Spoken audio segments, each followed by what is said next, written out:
ಎಲ್ಲರಿಗೂ ನಮಸ್ಕಾರ, welcome back to my channel.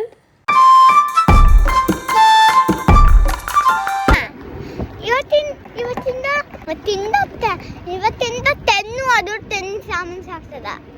Okay, finally ನಾವು ಒಂದು ಮನೆನ ಸೆಲೆಕ್ಟ್ ಮಾಡಿದ್ದೀವಿ. ಸೊ ಸಾಮಾನು ಶಿಫ್ಟ್ ಮಾಡ್ತಿದ್ದೀವಿ. ಪ್ರೆಸೆಂಟ್ ನಾವು ಇದ್ದಿದ್ದ ಮನೆನ ಇವತ್ತು ನಾನು ನಿಮಗೆ ತೋರಿಸ್ತಾ ಇದ್ದೀನಿ. ನಾವು ಇದೇ ಮನೆಯಲ್ಲಿ ಕರೆಂಟ್ಲಿ ಇದ್ದಿದ್ದು.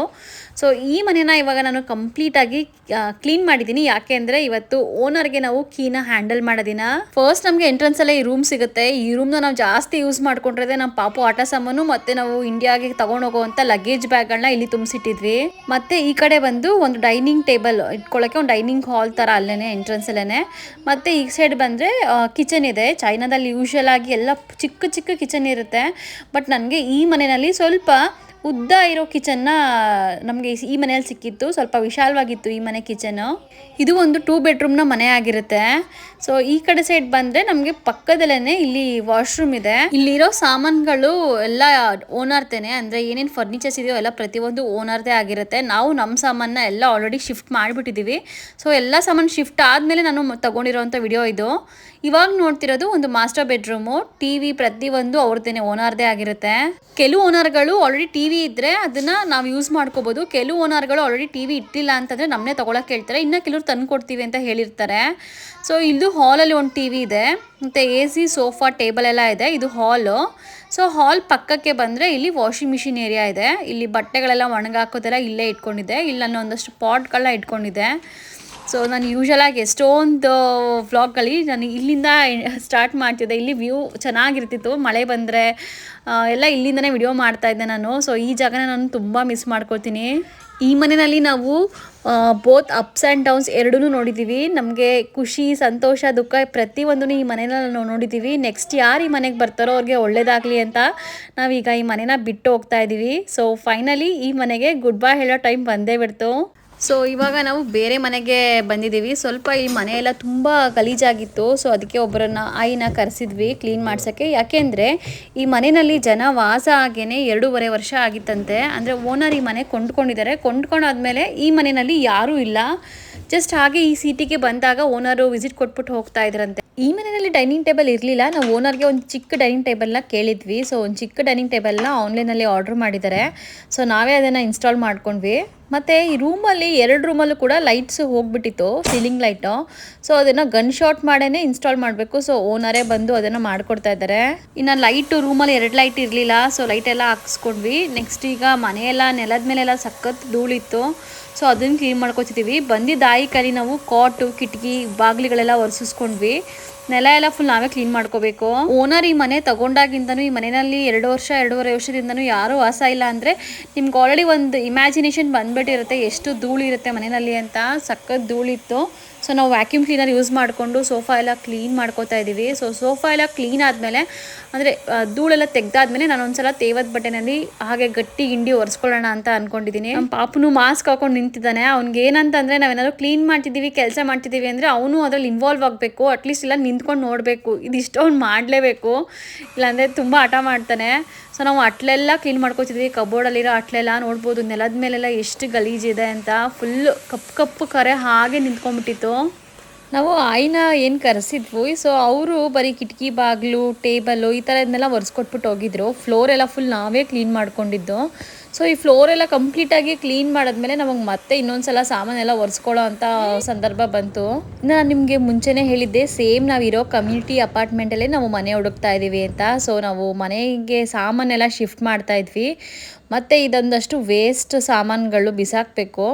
ಆಲ್ಮೋಸ್ಟ್ ಸುಮಾರು ಒಂದು 10 ಚೀಲದಷ್ಟು ಸಾಮಾನ ನಾವು ಬಿಸಾಕಿದ್ದೀವಿ. ಅಂತಂದರೆ ಆಲ್ಮೋಸ್ಟ್ ಎಲ್ಲ ವೇಸ್ಟು, ರೀಯೂಸಬಲ್ ಮಾಡೋ ಅಂಥ ಸಾಮಾನುಗಳಲ್ಲ, ರೀಸೈಕಲ್ ಮಾಡೋ ಅಂಥ ಸಾಮಾನುಗಳನ್ನೆಲ್ಲ ತೊಗೊಂಡೋಗಿ ಬಿಸಾಕಿದ್ದೀವಿ. ಈಗ ನಾವಿರೋ ಅಪಾರ್ಟ್ಮೆಂಟಲ್ಲಿ 2 ರಿಂದ 3 ಬಿಲ್ಡಿಂಗಿಗೆ ಒಂದೊಂದು ಗಾರ್ಬೇಜ್ ಸೆಕ್ಷನ್ ಒಂದು ಸ್ಟೋರ್ನ ಇಟ್ಟಿರ್ತಾರೆ. ಅಂದರೆ ಇಲ್ಲಿ ನೀವು ನೋಡ್ತಿದ್ದೀರಲ್ಲ, ಇಲ್ಲಿ ಇದೇನೆ ಗಾರ್ಬೇಜ್ ನಾವು ತೊಗೊಂಬಂದು ಹಾಕೋದು. ಅಂದರೆ ಕಸ ಅಡುಗೆ ಮನೆ ಕಸ ಮತ್ತು ಒಣ ಕಸ ಎಲ್ಲನೂ ಸಪ್ರೇಟ್ ಮಾಡಿ ನಾವು ಇಲ್ಲಿ ಇಡ್ತೀವಿ ತೊಗೊಂಡು ಬಂದು. ಮತ್ತು ಕಸ ಎಲ್ಲ ಅಲ್ಲಿ ಒಳಗಡೆ ಬಾಕ್ಸ್ ಇಟ್ಟಿದ್ದಾರೆ, ಎಲ್ಲ ಹಾಕ್ಬಿಡ್ತೀವಿ. ಇಲ್ಲೆಲ್ಲ ರೆಟ್ಟಿನ ಡಬ್ಬ ಆ ಥರದ್ದೆಲ್ಲ ಕೆಳಗಿಡ್ತೀವಿ. ಈ ರೆಟ್ಟಿನ ಬಾಕ್ಸ್ಗಳು ಪ್ಲಾಸ್ಟಿಕ್ ಐಟಮ್ಸ್ ಏನಿರುತ್ತೋ ಅದನ್ನೆಲ್ಲ ನಾವು ಕೆಳಗಿಡ್ತೀವಿ. ಯಾಕೆಂದರೆ ಇಲ್ಲಿ ಸುಮಾರು ಜನ ಅಂದರೆ ಒಂದಷ್ಟು ಹಿರಿಯ ನಾಗರಿಕರು ಏನಿರ್ತಾರೋ ಅವರು ಇದನ್ನೆಲ್ಲ ಕಲೆಕ್ಟ್ ಮಾಡ್ಕೊಂಡು ಹೋಗಿ ರೀಸೈಕಲ್ ಪ್ರಾಸೆಸ್ಗೆ ಕೊಡ್ತಾರೆ. ಅವ್ರಿಗೆ ಒಂದಷ್ಟು ದುಡ್ಡು ಸಿಗುತ್ತೆ. ಸೊ ಬಾಕ್ಸ್ ಒಳಗೆ ಹಾಕ್ಬಿಟ್ಟು ಅವ್ರಿಗೆ ಬಗ್ಗಿ ಎತ್ಕೊಳ್ಳೋದೆಲ್ಲ ಕಷ್ಟ ಆಗುತ್ತೆ ಅಂತ ಕೆಳಗಡೆನೇ ಇಟ್ಟಿರ್ತೀವಿ. ಆಲ್ಮೋಸ್ಟ್ ಬಂದು ಒಂದು 1 ಅವರ್ಲೆಲ್ಲ ತೊಗೊಂಡ್ಬಿಡ್ತಾರೆ ಅದನ್ನು. ಇನ್ನು ಒಂದು ಸ್ವೆಟರು ಮತ್ತು ಇನ್ನೊಂದು ಬಟ್ಟೆ ಇತ್ತು. ಸೊ ನಮ್ಮ ಅಪಾರ್ಟ್ಮೆಂಟ್ದು ಸೈಡ್ ಗೇಟ್ ಹತ್ರನೇ ಒಂದು ಈ ಥರ ಒಂದು ರೀಸೈಕಲ್ ಪ್ರಾಸೆಸ್ಗೆ ಅಂತಲೇ ಒಂದು ಬಾಕ್ಸ್ನ ಇನ್ಸ್ಟಾಲ್ ಮಾಡಿದ್ದಾರೆ. ಸೊ ನಮಗೆ ಬೇಡದೇ ಇರೋ ಬಟ್ಟೆನ ನಾವು ಅಲ್ಲಿಗೆ ಹಾಕ್ಬೋದು. ಮತ್ತೆ ವಾಪಸ್ ಈ ಬಟ್ಟೆ ಹೋಗಿ ರೀಸೈಕಲ್ ಆಗಿ ಹೊಸ ಬಟ್ಟೆ ಆಗಿ ಬರುತ್ತೆ. ಅದನ್ನೆಲ್ಲ ಇದ್ರೊಳಗೆ ಹಾಕಿದರೆ ಸೊ ಇದನ್ನು ಮತ್ತೆ ವಾಪಸ್ ರೀಸೈಕಲ್ ಪ್ರಾಸೆಸ್ಗೆ ತಗೊಂಡೋಗ್ತಾರೆ. Okay, class recycling. Okay, come on Sanmay. ನಾವು ಬರಬೇಕಾಗಿರೋ ಮನೆಗೆ ಸ್ವಲ್ಪ ಇದಿತ್ತೇನೋ ನೆಲ್ಲಿದೇನೋ ಪ್ರಾಬ್ಲಮ್ ಇತ್ತು. ಸೊ ಅದನ್ನು ಸರಿ ಮಾಡ್ಸೋಕ್ಕೆ ಅಂತ ಓನರ್ ಒಬ್ಬರನ್ನ ಕರೆಸಿದ್ರು, ರಿಪೇರಿ ಮಾಡೋರನ್ನ. ಸೊ ಅವ್ರು ಬಂದು ಸರಿ ಮಾಡ್ತಾ ಇದ್ದಾರೆ. ಇಷ್ಟೆಲ್ಲ ಸಾಮಾನು ಬಿಸಾಕ್ತಿದ್ದೀವಿ. 3 ಕವರು 4 ಕವರು, ಇದೊಂದು ಬ್ಯಾಗು. ಇದು ಮಹೇಂದ್ರ ಫಸ್ಟ್ ಟೈಮ್ ಚೈನಾಗೆ ಬಂದಾಗ ತೊಗೊಂಡಿದ್ದ ಬ್ಯಾಗು. ವೀಲ್ಸ್ ಹೋಗಿದೆ, ಸೊ ಅದಕ್ಕೆ ಬಿಸಾಕ್ತಿದ್ದಾರೆ. ತುಂಬ ಚೆನ್ನಾಗಿದೆ ಅಂತ. ಸೊ ಇದು ನಂಗೆ ಗಿಡಗಳು ಹಾಕ್ಕೊಂಡಿದ್ದು ಪಾಟು. ಈ ಬ್ಯಾಗ್ ತುಂಬ ಚೆನ್ನಾಗಿದೆ, ಬಟ್ ಆದರೂ ಬಿಸಾಕ್ತಿದ್ದಾರೆ. ಅಲ್ಲಿ ಹಾಸಿಗೆ ಎಲ್ಲ ಬಿಸಾಕ್ತಾ ಇದ್ದೀವಿ. ನಾವಿಲ್ಲಿ ಯಾವ್ಯಾವುದು ಯೂಸ್ ಮಾಡಿ ಹಳೆಯದಾಗಿದೆಯೋ ಅದನ್ನು ಯೂಸ್ ಮಾಡೋಕ್ಕಾಗಲ್ವೋ ಅದನ್ನೆಲ್ಲ ಬಿಸಾಕ್ತಿದ್ದೀವಿ. ಇದು ನೋಡಿ ಹಾಸಿಗೆ ಮೇಲೆ ಹಾಕೊಳ್ಳೋ ಅಂಥ ಒಂದು ಮ್ಯಾಟ್ ಇದು. ಇನ್ನೂ ಸ್ವಲ್ಪ ಹಾಸಿಗೆ ಅಂದರೆ ಸ್ವಲ್ಪ ತೆಳ್ಳಗಿರುತ್ತೆ, ಸಾಫ್ಟಾಗಿರುತ್ತೆ ಅಂತ. ಸೊ ಅದು ಕೂಡ ನಮ್ಮ ಬಾಪು ಇಲ್ಲಿ ಬಂದಾಗ ಚಿಕ್ಕವನಿದ್ದ ಅಲ್ಲ, 3 ಇಯರ್ಸ್ ಸಮಥಿಂಗ್ ಏನೋ ಇತ್ತು. ಆಗ ಅವ್ನು ತುಂಬ ಸುಸು ಮಾಡ್ಕೊಳ್ತಿದ್ದ. ಸೊ ಅದು ಬೇಡ ಅಂತ ಅಂದ್ಬಿಟ್ಟು ಅದನ್ನು ಬಿಸಾಕ್ತಿದ್ದೀವಿ. ಆಲ್ಮೋಸ್ಟ್ ಬೇಡದೇ ಇರೋ ಸಾಮಾನುಗಳೇ ಎಲ್ಲ ಬಿಸಾಕ್ತಿರೋದು. ಅಂದರೆ ಎಲ್ಲ ಆಟ ಸಾಮಾನು, ಚೋಟ ಮೋಟ ಪಾರ್ಟ್ಸ್ ಇರುತ್ತೆ. ಈ ಬ್ಯಾಗ್ ಕೂಡ ಅಷ್ಟೇ ತುಂಬ ಹಳೇದಾಗಿತ್ತು. ಬರೀ ವೀಲ್ ಹೋಗಿದೆ ಅನ್ಕೊಂಡಿದ್ದೆ, ಬ್ಯಾಗೇ ಹೋಗ್ಬಿಟ್ಟಿತ್ತು. ಇನ್ನು ನೆಕ್ಸ್ಟ್ ಡೇ ಒಳ್ಳೆ ದಿನ ಅಂತ ಗೊತ್ತಾಯಿತು. ಸೊ ಮನೆಗೆ ಬಂದು ಹಾಲು ಉಗ್ಸಿ ಪೂಜೆ ಮಾಡಿದ್ವಿ ದೇವ್ರಿಗೆ. ನಾವು ಫುಲ್ ಮನೆಯೆಲ್ಲ ಕ್ಲೀನ್ ಮಾಡಿ ಫುಲ್ ಟಯರ್ಡ್ ಆಗಿಬಿಟ್ಟಿದ್ದೀವಿ. ನಾನಂತೂ ಫುಲ್ ಹಳೆ ಮನೇನ ಕ್ಲೀನ್ ಮಾಡಿಕೊಟ್ಟು ಇಲ್ಲಿ ಬಂದು ಸೆಟಲ್ ಮಾಡೋ ಅಷ್ಟೊತ್ತಿಗೆ ಫುಲ್ ಸುಸ್ತೇ ಆಗೋಯ್ತು. ಸೊ ನೈಟ್ಗೆ ನಾವು ಬೌಸ್ ತಿಂತಾಯಿದ್ದೀವಿ. ಇದು ಚೈನಾದಲ್ಲಿ ತುಂಬ ಫೇಮಸ್ಸು. ಸೊಪ್ಪು ಹಾಕಿರ್ತಾರೆ, ಸೊಪ್ಪು, ಕ್ಯಾರೆಟು, ಮಶ್ರೂಮ್ ಹಾಕಿರ್ತಾರೆ. ತುಂಬ ಟೇಸ್ಟಿ ಇರುತ್ತೆ. ಸೇಮ್ ನಮ್ಮ ಇಡ್ಲಿ ಏನು ನಾವು ಸ್ಟೀಮಿಂಗ್ ಮಾಡಿ ತಿಂತೀವೋ ಅದೇ ಥರನೇ. ಸೊ ನನ್ನ ಕಳೆದ ವ್ಲಾಗ್ ಮತ್ತು ಇವತ್ತಿನ ವ್ಲಾಗ್ ಯಾರ್ಯಾರು ನೋಡಿದ್ರು ನಿಮಗೆ ಒಂದಷ್ಟು ಪ್ರಶ್ನೆ ಕೇಳ್ತೀನಿ.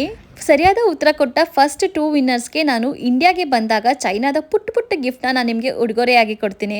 ಪ್ರಶ್ನೆ ಏನಪ್ಪಾ ಅಂತಂದರೆ, ನನ್ನ ಹಿಂದಿನ ವ್ಲಾಗಲ್ಲಿ ನಿಮಗೆ ಹೇಳಿದ್ದೆ ನಾನು ಎಷ್ಟನೇ ಫ್ಲೋರ್ನ ಮನೆಗೆ ಬಂದಿದ್ದೀವಿ, ಎಷ್ಟನೇದು ಮನೆ ಹುಡುಕ್ತಾ ಇರೋದಿದ್ದು ಅಂತ ಅಂದ್ಬಿಟ್ಟು. ಸೊ ನಿಮ್ಮ ಪ್ರಶ್ನೆ ಏನು ಅಂತಂದರೆ, ನಾವು ಬಂದಿರೋ ಅಂತ ನೋಡಿದ್ದಂಥ ಎಷ್ಟನೇ ಮನೆಗೆ ನಾವು ಇವಾಗ ಬಂದಿದ್ದೀವಿ ಮತ್ತು ಈ ಮನೆ ಎಷ್ಟನೇ ಫ್ಲೋರಲ್ಲಿದೆ ಅಂತ ನೀವು ಉತ್ತರ ಕೊಡಬೇಕು ಕಮೆಂಟ್ ಸೆಕ್ಷನಲ್ಲಿ. ಇನ್ನು ಇವತ್ತಿನ ವ್ಲಾಗ್ ಇಷ್ಟ ಆಗಿದೆ ಅಂತ ಅನ್ಕೋತೀನಿ. ಮತ್ತೆ ಒಂದು ಚೈನಾದ ಹೊಸ ವಿಡಿಯೋದಲ್ಲಿ ಸಿಗ್ತೀನಿ. ನನ್ನ ಚಾನಲ್ಗೆ ಯಾರು ಸಬ್ಸ್ಕ್ರೈಬ್ ಮಾಡಿಲ್ಲ ಬೇಗ ಬೇಗ ಸಬ್ಸ್ಕ್ರೈಬ್ ಮಾಡ್ಕೊಳ್ಳಿ. ಮತ್ತೆ ಹೊಸ ವಿಡಿಯೋದಲ್ಲಿ ಸಿಗ್ತೀನಿ. ಅಲ್ಲಿವರೆಗೂ ಎಲ್ಲರಿಗೂ ಬಾಯ್ ಬಾಯ್.